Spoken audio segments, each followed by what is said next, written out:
The New Jersey Devils were eliminated on April the 7th. And the expectations for them, Neil, were pretty high. With a bolstered defense, they signed Connor Brown, Evgenii Dadonov, but they lost Eric Haula, Brian Dumoulin, Curtis Lazar, and Nathan Bastian. But still, with the players that they had left, with Jack Hughes and Jesper Bratt and Dawson Mercer and Timo Meier, this team was expected to challenge the Carolina Hurricanes for the Metro Division title.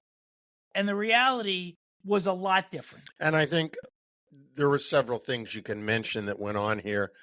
There was the subpar play of Jacob Markstrom this season, their number one goalie.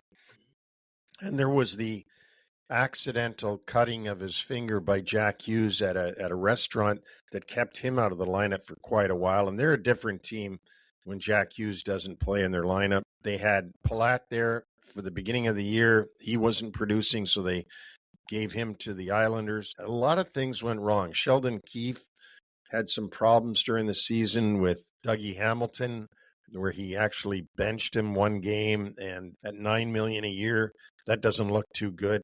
Another game, he left Markstrom out to dry, hung him out to dry, where he left him in for an 8-0 or 8-1 game. That didn't look good.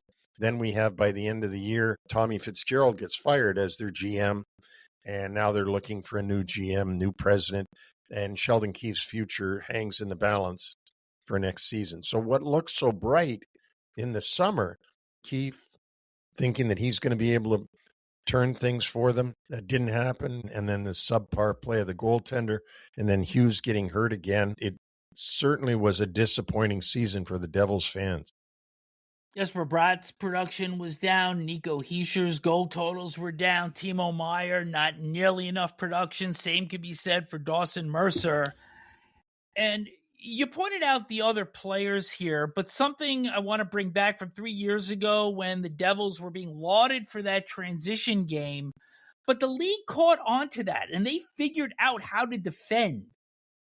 And neither Lindy Ruff nor Travis Green and now Sheldon Keefe were able to make the necessary adjustments to perhaps make this team heavier, make them forecheck better, so that that transition game could still be effective.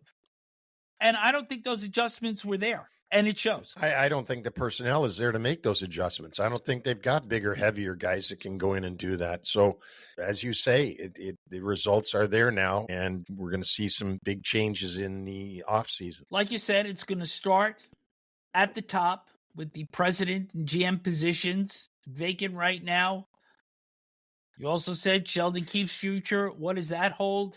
The team only has 5 picks in the 2026 draft. They traded away their third rounder to the Islanders in the Palát deal. They traded their 7th round pick to Seattle when they acquired Daniel Sprong. Their UFAs are Dadonov, who was a disaster this year, and Zack MacEwen, another forward, and Dennis Cholowski, a defenseman. Their RFAs, Arseni Gritsyuk, probably one of the real bright spots in his rookie season. Also, Paul Cotter, who played well, and defenseman Šimon Nemec. So, who's ever going to come in, they got a lot of work to do, and fast. Because the way this team is set up right now, I'm not certain they're a playoff club in 26-27. No, they're not, but there will be work done.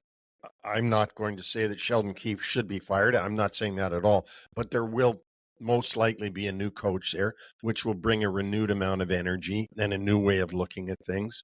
So there will be work done there. And not as much as the Rangers, but they got to do some work.